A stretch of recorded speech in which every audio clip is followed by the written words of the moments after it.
श्री शिवाय नमस्तुभ्यम। हम सबको पता है कि 20 फरवरी को जया एकादशी का बहुत ही प्यारा सा दिन है और ये दिन वही होता है जिस दिन हम माँ तुलसी की पूजन अर्चना करते हैं। ठीक है, तो अगर आपको अपनी फैमिली से दुख दर्द तकलीफ़ों को ख़त्म करना है तो ये वीडियो आपके लिए है। बस कुछ नहीं करना है, तुलसी माता की एक चुटकी मिट्टी लेनी है, छोटा सा उपाय करना है जिससे आपकी फैमिली में हमेशा खुशियाँ बनी रहे और आपको लाइफ में कभी पीछे मुड़ के देखने की ज़रूरत ना पड़े। ठीक है, कैसे करना है और क्या क्या ये उपाय हैं, इन सभी की बात करेंगे, तो वीडियो को पूरा देखिएगा। ठीक है, चलो सबसे पहले हम लोग उपाय की बात करते हैं जो कि तुलसी माता की मिट्टी से करने हैं।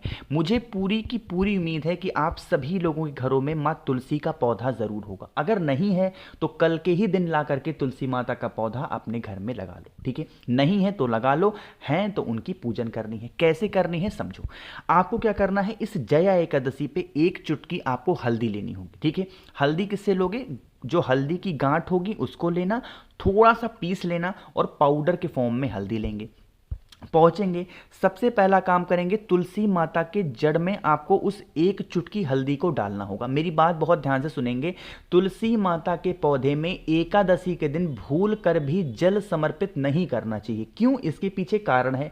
जो माँ तुलसी होती हैं ये भगवान विष्णु भगवान हरि के लिए निर्जला व्रत रखती हैं एकादशी और रविवार के दिन। और अगर आप रविवार या फिर एकादशी के दिन जल समर्पित कर देते हैं तो इससे क्या होता है, माँ तुलसी का जो व्रत होता है वो टूट जाता है और ऐसा टूटने से फिर आपको दोष लगेगा। ठीक है, इसलिए जल नहीं चढ़ाना चाहिए। तो आपको बस एक चुटकी हल्दी मां तुलसी के जड़ में समर्पित करेंगे।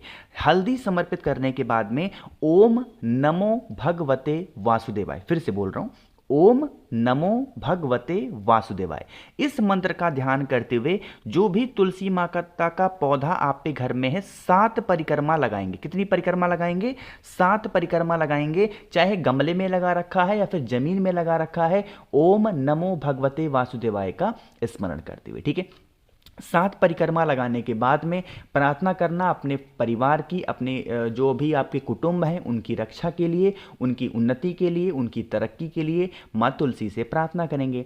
प्रार्थना जब आपकी खत्म हो जाए, परिक्रमा आपकी पूरी हो जाए, तो यहीं पे तुलसी माता की ये जो आपको मिट्टी दिख रही है उसको उठाएंगे और जिस कमरे में आप सबसे ज़्यादा वक्त बिताते हो, जैसे मान लेते हैं कई कमरे होते हैं हर घर में, तो जिस कमरे में आप अपना सबसे ज़्यादा टाइम बिताते हो, व्यतीत करते हो, उस कमरे के किसी भी कोने में बस एक चुटकी हल्दी भगवान हरि का ध्यान करते हुए चढ़ा देना, समर्पित कर देना, अपने कोने में डाल देना। आपके घर में जो निगेटिव एनर्जी होती है, जिस वजह से आपके घर में खुशियां नहीं आती हैं, हमेशा संकट मचा रहता है, आप इस कामना से कर दीजिएगा। लाइफ में आपकी फैमिली में, परिवार में कोई भी दिक्कतें नहीं आएंगी। ठीक है, करिएगा ज़रूर। तो यहाँ पे हम लोगों ने पहले उपाय की बात कर ली है, आगे बढ़ते हैं अब इस वीडियो में हम लोग अपने दूसरे उपाय की तरफ। दूसरा उपाय भी बहुत स्पेशल है क्योंकि यह उपाय होगा अगर कोई भी इंसान आपके घर में काफ़ी दिनों से बीमार रहता है या फिर उसको डिप्रेशन होती है, सोचता बहुत ज़्यादा है, थिंकिंग कैपेसिटी उसकी बहुत ही कम है, तो आप इस उपाय को करेंगे। ठीक है, समझने की कोशिश करना है कि कैसे करेंगे इस उपाय को। उसके लिए फिर से हमें जाना होगा माता तुलसी के पौधे के पास में। ठीक है, अब एकादशी के दिन है तो भूल कर भी आपको एक भी पत्ता नहीं तोड़ना है माता तुलसी का, ना ही कोई डंडी तोड़नी है। लेकिन इस उपाय के लिए हमें ज़रूरत होगी तुलसी माता की एक छोटी सी डंडी, चाहे हरी डंडी हो या सूखी हो, कोई भी हो। जब आप तुलसी माता के पौधे के पास में जाओगे तो यहाँ पे नीचे आपको एक छोटी बहुत डंडी दिख ही जाएगी। ठीक है, उसी छोटी सी डंडी को, छोटी सी लकड़ी को उठाएंगे और आपके घर में जो इंसान बीमार होगा, जब एकादशी के दिन आप उसको पानी देंगे तो उसी पानी में उस लकड़ी को डाल करके 7 बार घुमा देंगे, भगवान हरि का ध्यान करते हुए, स्मरण करते हुए, और उसके बाद में इस जल को उस इंसान को पिला देना। सिर्फ और सिर्फ 3 एकादशी ऐसा करके देख लीजिए। आपके घर का जो इंसान काफ़ी दिनों से बीमार पड़ा है, डिप्रेशन में जा रहा है, सोचता बहुत ज़्यादा है, जो मन है ना उसमें बहुत ही गंदे गंदे से ख्याल आते हैं, तो ये सारी की सारी समस्याएं आपके घर से धीरे धीरे करके दूर ज़रूर हो जाएंगी। ठीक है, इससे स्पेशल उपाय कोई नहीं हो सकता बीमारी को ख़त्म करने के लिए। या फिर आप चाहें तो अगर जल नहीं पिला सकते हो तो जो लकड़ी आपने ली है ना तुलसी माता की, जब वो इंसान नहाने के लिए जाएगा तो उसकी बाल्टी में उस लकड़ी को डाल करके 7 बार घुमा देना। अगर स्नान भी कर लेता है तो भी उसकी बीमारियाँ दूर ज़रूर होंगी। काफ़ी लोग कहेंगे भैया बाद में उस लकड़ी का हम क्या करें, तो जिस जगह से उस लकड़ी को आपने उठाया था उसी के नीचे ले जा करके आप उस लकड़ी को डाल देना। ठीक है, दो उपाय आपको समझ में आ गए होंगे, मुझे पूरी उम्मीद है। आगे बढ़ते हैं। अब इस वीडियो में हम लोग अपनी तीसरे उपाय की तरफ, और यह तीसरा उपाय फिर से हमें करना होगा माता तुलसी के पत्ते से ही। कैसे करना है, क्या इसके फायदे होंगे, उससे पहले एक छोटा सा काम कर दो, और वो है वीडियो को जल्दी से करिए लाइक। जितने भी भाई बहन इस आवाज़ को पहली बार सुन रहे हैं, चैनल को ज़रूर सब्सक्राइब करेंगे। ठीक है, चलो समझिएगा।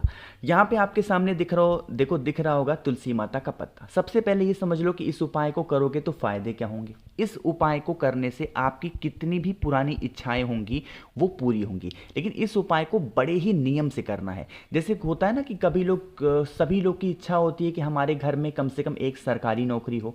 काफ़ी लोग की इच्छा होती है हमारे घर में एक बाइक हो, हमारे घर में साइकिल हो, हमारा खुद का अपना घर हो, मतलब धन की भी कमी कभी ना हो। ऐसी बहुत सारी इच्छाएं हैं। तो उसके लिए आपको लेने हैं 11 तुलसी माता के पत्ते। कितने?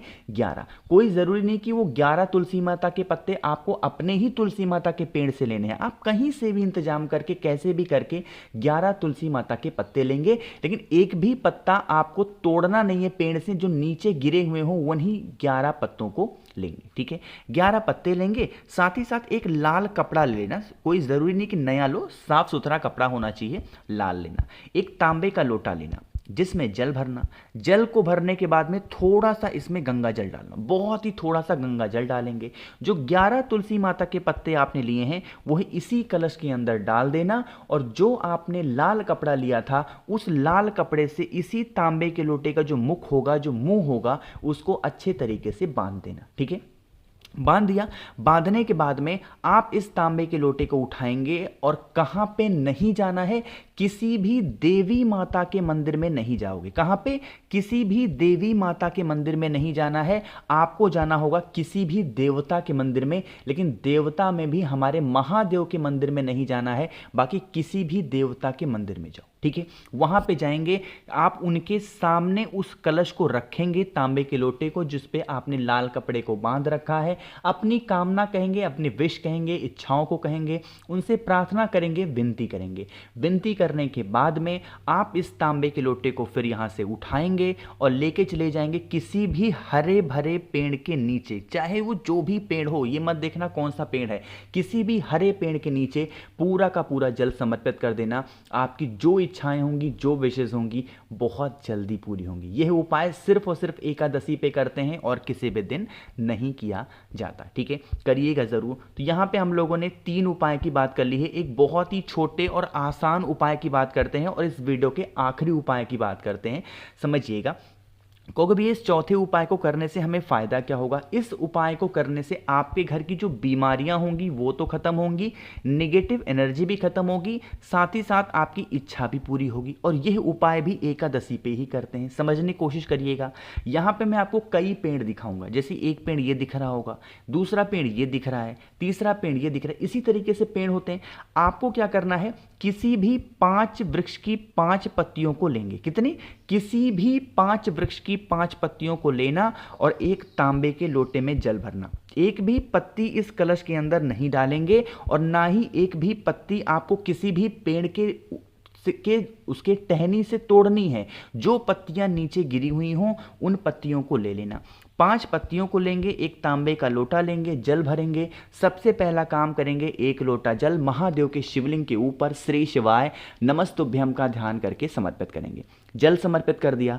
बाद में आपके पास में 5 पत्तियां भी हैं। उन 5 पत्तियों को आपको शिवलिंग के ऊपर 5 जगहों पे रख देना होगा, जहां पे भी आपकी इच्छा है। लेकिन जब पत्तियों को रखोगे तो यहां पे एक नाम बोलना है महादेव का, और वो है कल्याणेश्वर महादेव। फिर से बोल रहा हूं, कल्याणेश्वर महादेव के नाम से अपनी कामना कह देना। जिस इच्छा से इस उपाय को आप कर रहे हो, वो विश, वो इच्छा आपकी बहुत जल्दी पूरी होगी। ठीक है, तो करिएगा ज़रूर। मैंने कोशिश की आप सभी को बहुत ही प्यार से, बहुत ही अच्छा समझाया है। वीडियो पसंद आई हो तो लाइक करिएगा। कुछ पूछना है, नहीं समझ में आया, नीचे कमेंट सेक्शन में पूछ सकते हैं। जितने भी भाई बहन मेरी इस आवाज़ को पहली बार सुन रहे हैं, चैनल को सब्सक्राइब करिएगा। या फिर आपको एक काम करना है, अगर वीडियो कॉल पे बातें करनी है, फ़ोन पे बातें करनी है, तो नीचे ज्वाइन का बटन आपको दिख रहा होगा, उस पर भी क्लिक करके आप हमसे बहुत सारी बातें कर सकते हैं। श्री शिवाय नमस्तुभ्यम।